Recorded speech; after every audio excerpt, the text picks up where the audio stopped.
Video शुरू करने से पहले हमें कमेंट में जरूर बताएं कि आपको इस कहानी का कौन सा हिस्सा सबसे डरावना लगा। आपकी राय हमारे लिए बहुत जरूरी है। साल था 1984। बिहार के मधुबनी जिले के पास एक छोटा सा गांव था, कमलपुर।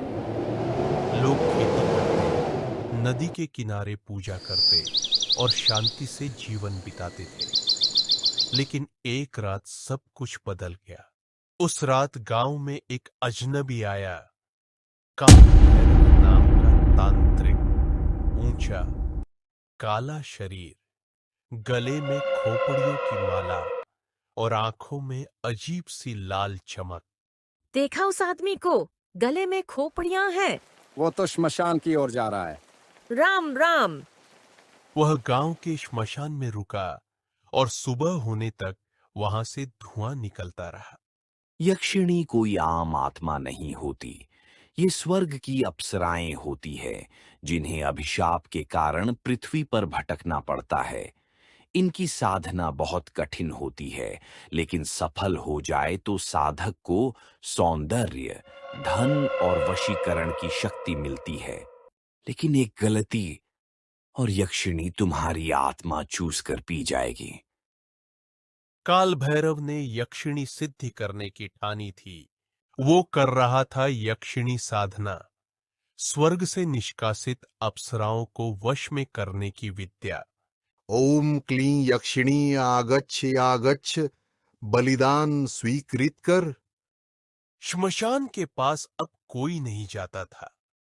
हर रात वहां से औरतों की हंसी, चूड़ियों की खनक और कभी-कभी बच्चों के रोने की आवाज आती। चल हरिया, रात को चलेंगे श्मशान। देखते हैं ये तांत्रिक करता क्या है। गांव के लड़के रमेश और हरिया एक रात देखने गए और लौटे ही नहीं। तीसरे दिन उनकी जली हुई लाशें नदी में बहती मिली, आंखें फटी हुई, जैसे कुछ भयानक देखने के बाद मरी हो। काल भैरव यक्षिणी साधना के 10वें चरण में है। अंतिम चरण में उसे कुंवारी कन्या की बलि देनी होगी, और अगर वह सफल हुआ तो यह गांव नरक बन जाएगा। यक्षिणी कोई साधारण आत्मा नहीं होती। हर चरण में उसका स्वरूप बदलता है, मोहिनी से विनाशिनी तक।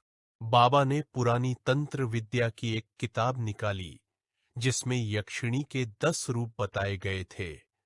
कामिनी, भैरवी, मोहिनी, छाया, ज्वाला, त्रिषा, शोषिणी, माया, विनाशिनी, मोहमाया, यक्षिणी।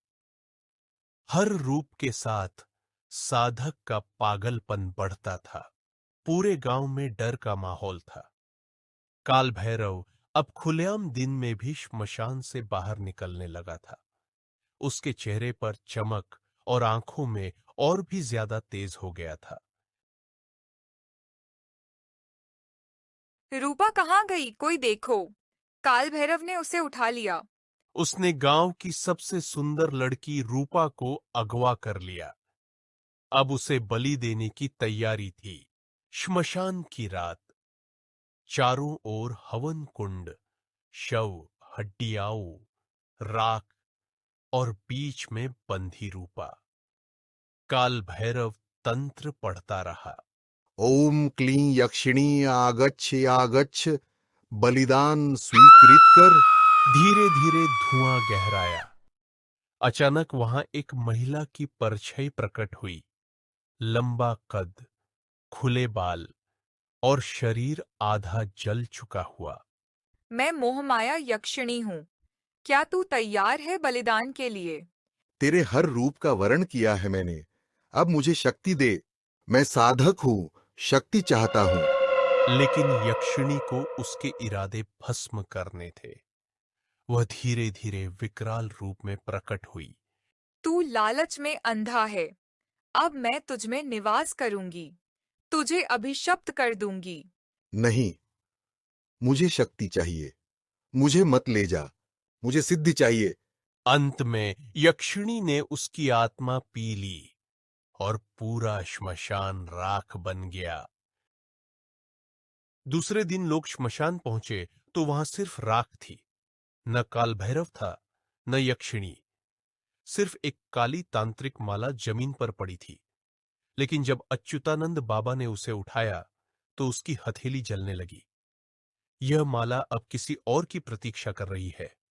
अगला साधक, अगली बलि, अगली यक्षिणी। यक्षिणी की साधना कभी पूरी नहीं होती। वो बस अगले मूर्ख साधक का इंतजार करती है।